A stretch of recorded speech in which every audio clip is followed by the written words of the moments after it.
Welcome to Third Eye View, a podcast where enlightenment meets entertainment. I'm Julia Rose Portella, a pop culture analyst, and prior to my podcast, I worked at renowned wellness spaces like Miraval, Canyon Ranch, and Omega Institute. I was a jack of all trades in these spaces as a spiritual practitioner, mostly working as a tarot reader and an astrologer, an energy healer, a manifestation coach. Even right then and there, you could see, okay, diverse portfolio as far as spirituality goes. I've been at this work since I was 16, so I've been doing it for nearly half my life. Though, truthfully, I like to consider myself somewhat of a spiritual philosopher, which is why I've been so interested in so many different topics. This time last year, I was working full-time at Miraval, and I was developing my flagship podcast, Femme and Furious, which is a pop culture podcast that explores movies, books, and television from a feminist and queer-friendly lens. Shortly after that show launched, I quit the resort and started to ponder my deeper spiritual purpose. And what I came to the conclusion was that my purpose at this moment in time is to bring spiritual awareness to people through these stories that we love, that we consume, that we can't stop binging and digesting and hitting our group chat up about. That brings us here today. In the past, I've had other spiritual podcasts. I used to host a podcast called The Awakened Life with a friend of mine, Brianna Rose. I hosted another podcast. It was called Undomesticated. It focused on feminine embodiment and sexuality and breaking free from our self-made cages.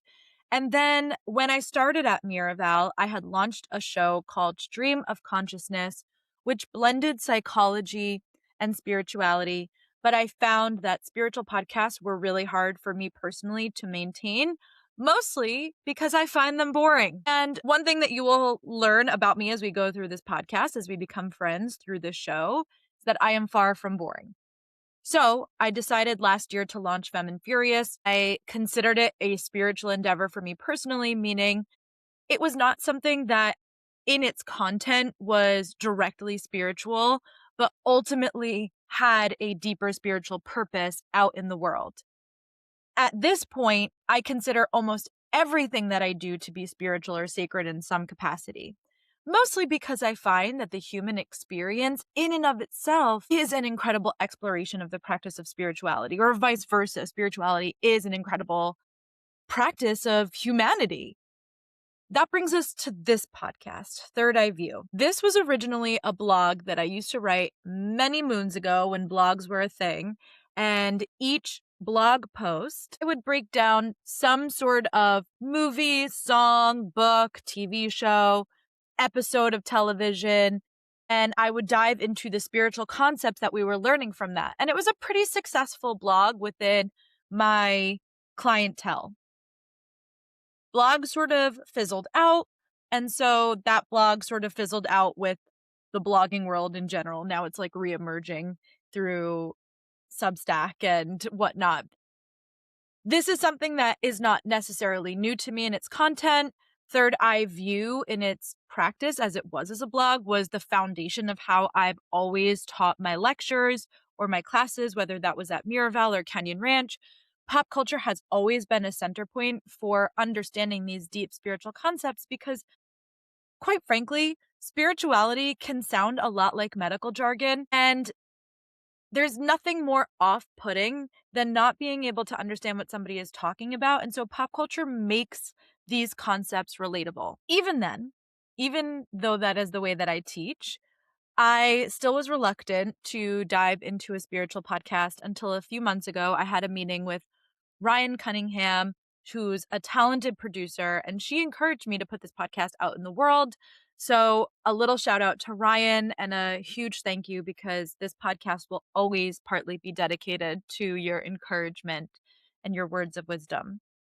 So let's talk about what this show is and what it isn't. I am not here to proselytize to you. I am not here to get you to believe in certain spiritual concepts. I am not here to try to change your belief system.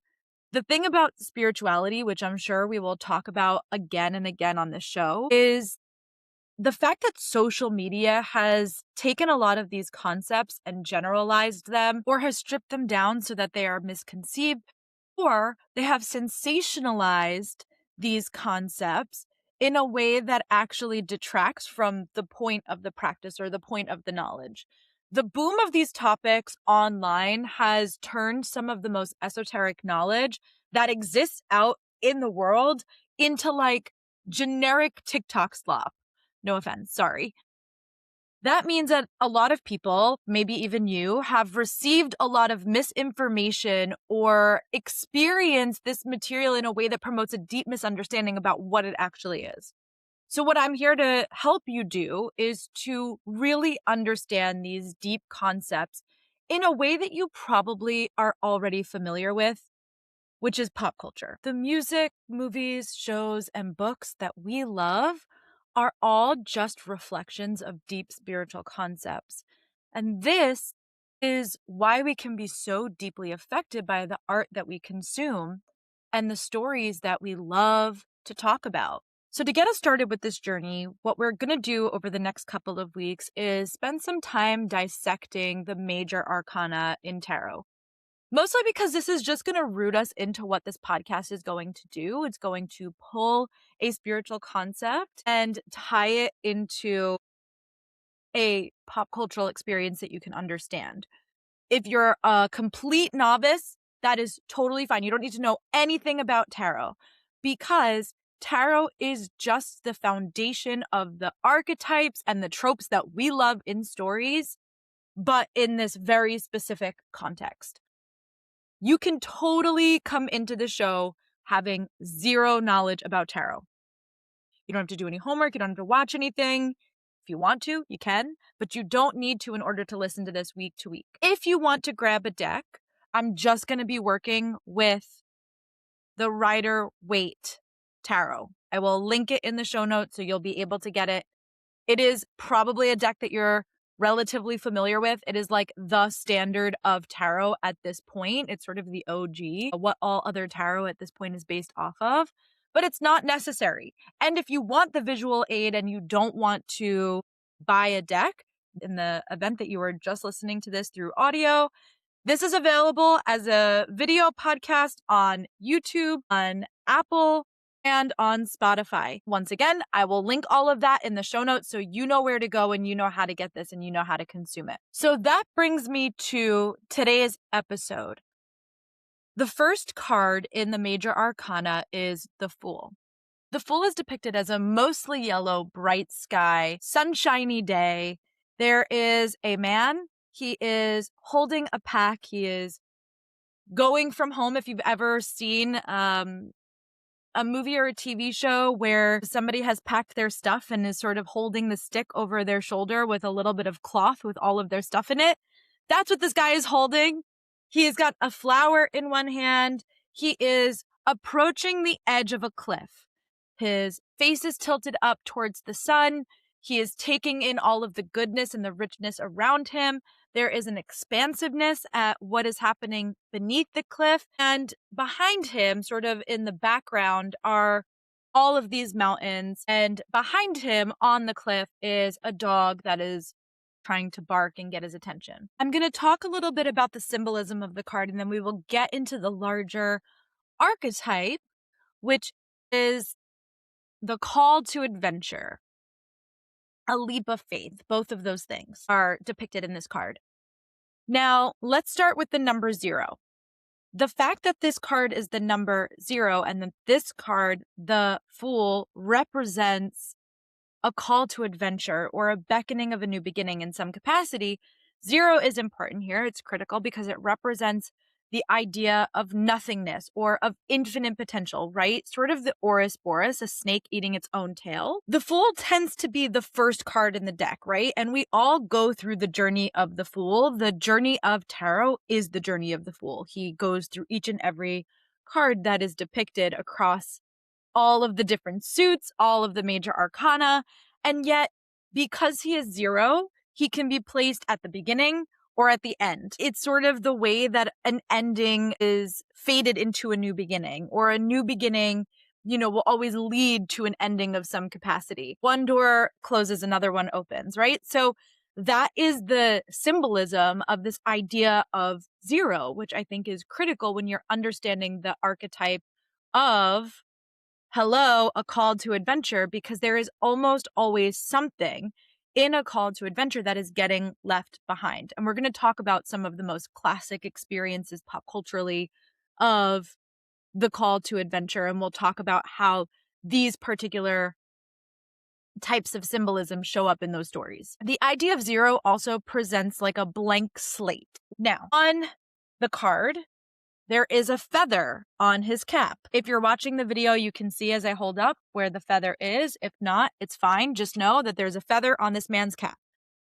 The feather is also important. A feather in one's cap symbolizes a connection to spirit or divine thought. So, for example, if you're thinking about indigenous culture and that very conventional look of a headdress, an indigenous headdress with the feather in it, typically when it comes to indigenous culture, particularly in America, it's an eagle feather.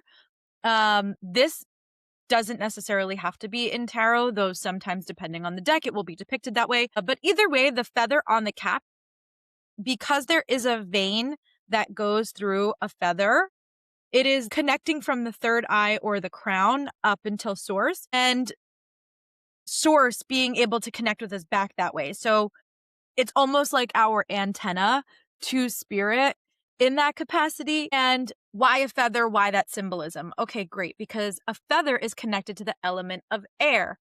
Air, again, it's everywhere. It's omnipresent. It's everything that we breathe in. It's a blank slate. It is every inhale that you take is a new opportunity, a fresh start, right? Alternatively, the element of air is connected to freedom, freedom of thought. It's connected to our mental landscape. Air is a very mental element. So the feather is also important here. It's telling us more information about this new beginning.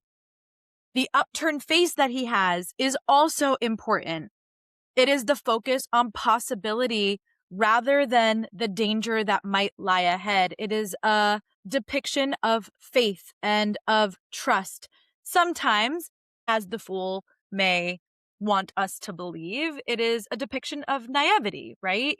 This is somebody who is not paying attention where they're going.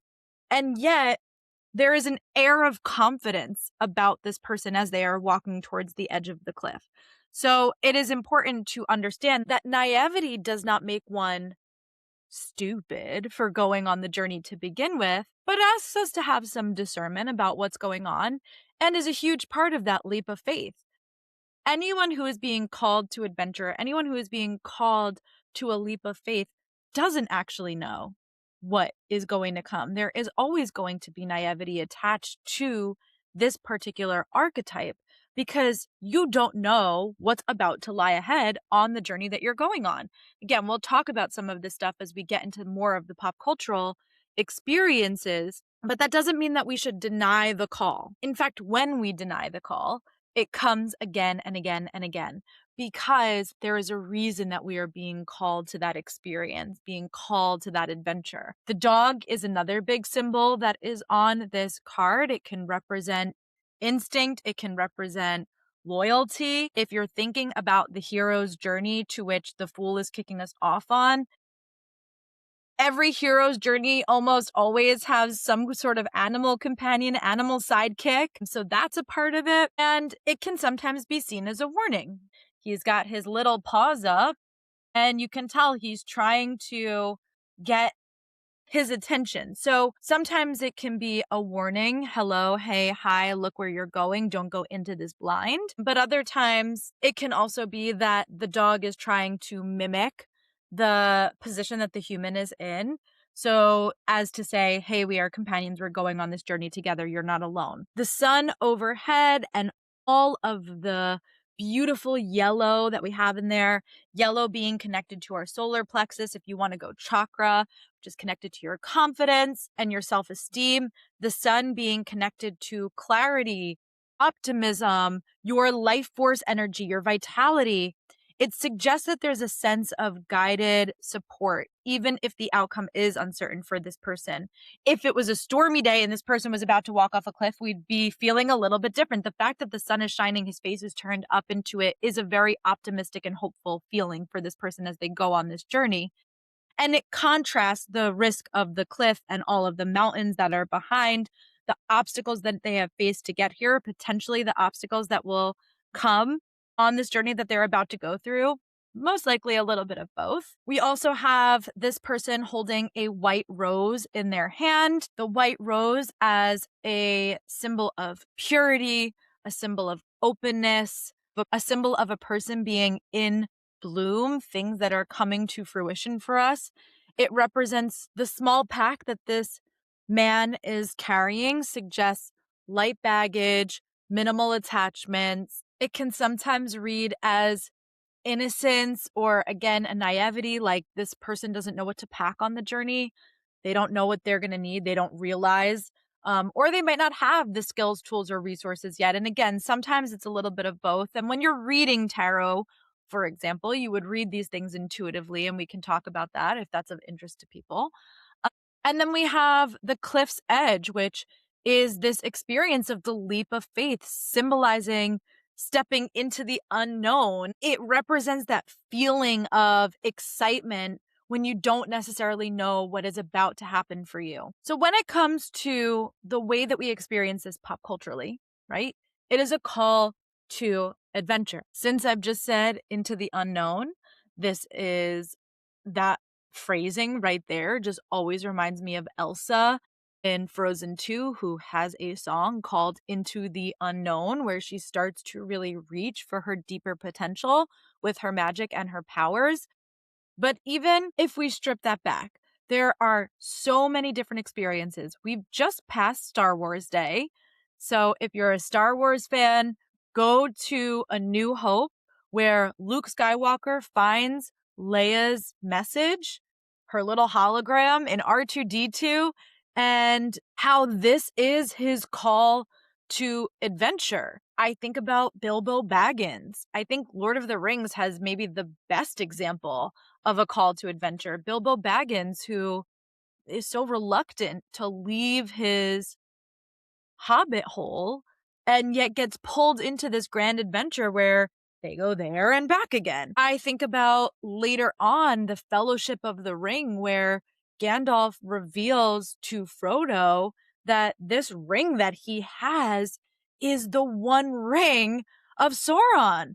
And it compels this character of Frodo to leave the Shire and go on this grand adventure, this beckoning, this call. It's Moana standing out in front of the ocean, singing this song, How Far I'll Go, after being told again and again and again that if she goes out into the ocean, it will be unsafe. And yet she feels connected to this entity. She feels that there's something out there for her, right? Dorothy, she ends up in Oz and she is called to the yellow brick road. She has to follow this path, follow this journey. She doesn't know where it's going to lead her, but she knows that she's about to go on a grand adventure. Back to the Future, Marty McFly, thrust into the past, right? 88 miles per hour, ends up in the 50s, and Harry Potter receiving his Hogwarts letter. And, for example, when we deny the call or when we're trying to be distracted from our call to adventure, the way that it keeps showing up in different ways to beckon us to that path. So when Harry doesn't receive the first letter, or the Dursleys keep trying to take the letter and burn them or hide them or lock Harry away so that he can't get them, is when all of these owls flood their house in every place they possibly can with hundreds and hundreds and hundreds of letters until Harry finally gets one. So The call doesn't go away just because we ignore it at first. In fact, it usually gets louder and stronger when we're being beckoned to a path. And there is something about the Fool showing up that is like, here you go. The opportunity is in front of you. The yellow brick road is stretched out. Are you going to walk this path? And if you try to walk off of it, guess what? You're going to always be rerouted back to the yellow brick road. There are so many examples to the call to adventure. You have Indiana Jones, you have the Goonies, right? A movie that's about to be adapted from ancient mythology, the Odyssey. Odysseus as a character who is called to leave Ithaca to fight in the Trojan War, and then later is going on a journey to get home. The experience of the Odyssey is his journey home after the war. So that's like an interesting one that's coming up.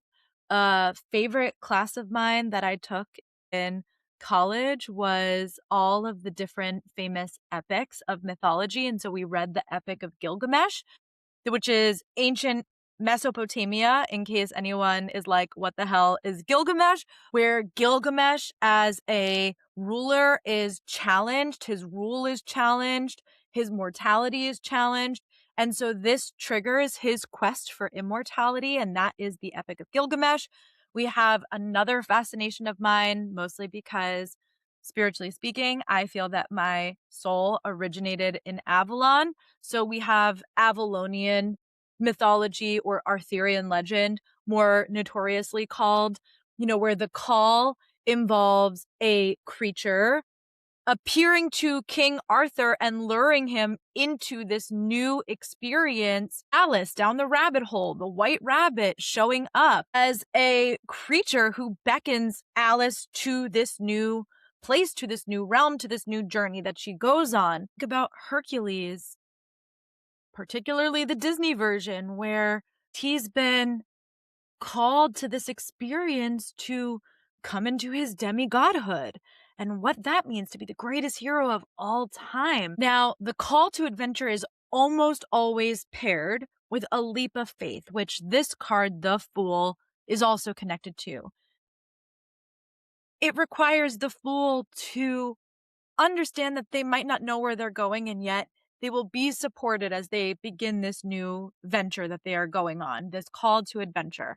So my favorite example of this, and I'll put a shot of it in the video, is when Miles Morales finally becomes who he was meant to be in Into the Spider-Verse. It's a beautiful shot. Now, if we go to the earliest expressions of this card, because the Fool is 0, it is somebody who operated outside of conventional social norms. So the Fool was often depicted as some sort of outsider, somebody who didn't operate in the same social systems or was considered a quote unquote wild card. This, for example, could be a court jester who would speak the truth throughout humor or storytelling. They existed when it comes to the broader archetype of this idea of the call to adventure. It is a character who is leaving safety for uncertainty. It is someone who trusts their instinct over logic, or some type of story that has in its first act a character leaving where they are to go on some sort of adventure, or being forced out of where they are to go on some kind of adventure with this concept, whether they say it out loud or whether you just feel it through the art that you are ingesting. I don't know what I'm doing. I don't know where I'm going, but I'm going to go there anyway. Sometimes the character does know where they're going. Sometimes they just sort of end up where they're supposed to. All of that is fine. It all falls under the umbrella of this archetype, this trope. This is where we are in this journey of the podcast. We are at the Fool. We are at a precipice. We are about to go on a journey. We are taking a leap of faith together as we explore all of these different spiritual concepts. And what's so fascinating is that typically when you think about a call to adventure, you think about hero stories or the hero's journey, which is great. That's what you should be thinking about pop culturally. But it's important to realize that this is a spiritual concept too. This is something that is inevitable on your life journey. And when it comes to tarot, tarot is just the depiction of your life journey. It is key moments, key experiences, key feelings that you will brush up against as you move through and navigate your life journey. We are all called to adventure. Now, we don't all have the same call to adventure, but in the same way that Indiana Jones is called to an experience and Iron Man is called to experience, just because they're not the same journey doesn't lessen the impact of the journey that they go on. The Fool tends to show up in our lives when we are feeling called to do something, even if we don't know why. So for me personally, this past year has been an entire call to adventure. I knew I was supposed to be leaving resorts. I knew at that time I was living in Massachusetts. I knew I was supposed to move abroad, which I did for a period of time. I did a scouting trip in Paris. I am now planning to go and live in Portugal, which is where I've decided to go and get my visa. That's been a call to adventure, this call abroad, literally across the seas, but it doesn't even have to be that drastic for you. Sometimes it's just like, I know that my journey at this particular phase is ending. I know I'm supposed to leave my job, or I know I'm supposed to start this creative project. I feel called to write this book. I feel called to do this thing. So the call to adventure or the Fool comes in a myriad of different ways. I would say that we just went through a collective experience of this post-COVID. So COVID happens, and then we had culturally what was called the Great Resignation, where because of what COVID exposed for us, an ending of something of some sort. The way that the world was before COVID and the way that it is after are not the same world. So COVID was a period of ending, but there is now a call to adventure or a call to a new beginning because of what we learned at the culmination of this journey and what COVID showed us, which is why culturally, societally, after COVID is the Great Resignation, where all of these people start to leave their jobs because suddenly when we're experiencing that we don't need to be working 60 hours a week in order to make a living when we've just been doing it for 25 or 30 hours and getting away with it. I don't mean to say getting away with it like we're being sly, but when you realize that there's a different way to live, and so all these people left their jobs, or all these people during COVID, right, pick up creative hobbies because they're furloughed or they were let go of. And so now they were able to write the book that they always wanted to write, produce the music that they always wanted to do, get into sourdough, run a 5K, and that inspires people to go on a new journey because you see what you are capable of, and now you can take it to the next level.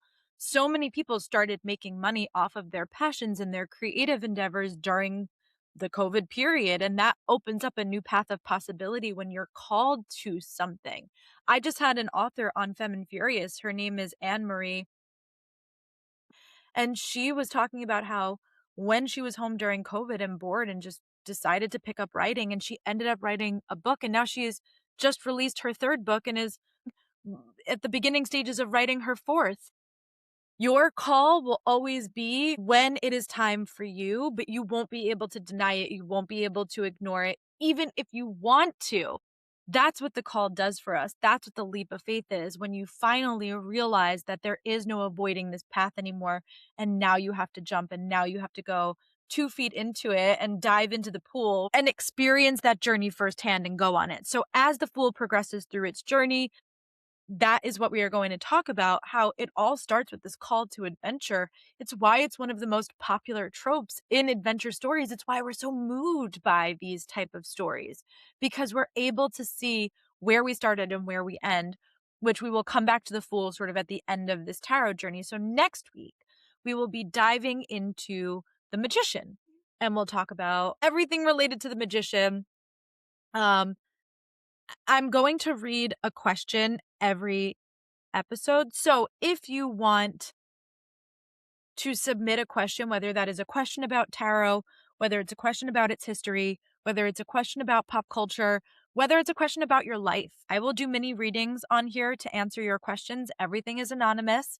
You can give me in those emails, if you have like a life question, you can give me a fake name that I will put in this section. So we'll do some questions. I had Gina send me a DM on Instagram, which is at Julia Rose Portella. That's my main handle. I had her ask me in my DMs if the call to adventure always has to be this big experience or if it can be subtle. And the answer is it will always be both over the course of your lifetime. There are going to be times when you have an undeniable pull to do something larger or go on a larger adventure, right? For me, it was like I need to pick up and quit my job and move to Paris for a period of time to understand where I even want to be abroad. But other times it will be subtle. Sometimes it will be like, I feel like I should be taking a different route on my run today. I feel like I need to go to this coffee shop. And then you bump into somebody who ends up becoming a good friend or somebody who introduces you to a partner later in life, or maybe even your partner. And of course, that becomes a big thing, but the call was very small, which is like the call is to go to a different coffee shop. The call is to do something on a minor scale. Though I think that even when the call can feel small, there is usually big impact later on, even if we don't understand what that impact is at the moment of the call. So to answer that question, sometimes it's not this big thing. Sometimes it's not like I need to write a book. Sometimes it's this feeling of I need to stop eating meat. I feel called to that. That's an adventure that I'm going to go on. There's skills and resources and experiences that you are going to have in stop eating meat, even if that is a personal adventure and it doesn't have any ripple out effect to anybody else. You have to learn how to navigate your eating habits. You have to learn how to get certain nutrients. You have to learn how to answer people's questions, even when it's uncomfortable, or deal with peer pressure if it's uncomfortable. Like, there's always going to be a reason why we go through a particular call, even if that call doesn't seem like it's for a larger purpose. Whereas sometimes the purpose is larger, like a creative endeavor or like a big move or something like that. It doesn't always have to be this big thing. Sometimes it can be a small thing that's going to deeply impact our lives in a big way. But as far as like a macrocosm, microcosm experience, it's not necessarily the macro experience of what a call to adventure is. Sometimes it's just a very subtle, simple little thing that ends up having a deeper impact later in our life or a couple months from now or whatever. No matter what journey we are starting at any point, at any capacity, it doesn't matter what the journey is. That's why I say we go through the Fool multiple times, because when you start this journey with the Fool, you will always go through every card. So it doesn't always have to be a major journey, but it is always going to be an impactful one when it comes to starting something new. So hopefully that answers your question. Please send your questions in. You can send me a DM on Instagram at Julia Rose Portella, or you can send me an email. That email is thirdeyeviewpod@gmail.com. I can't wait to dive into next episode with you. I will see you then.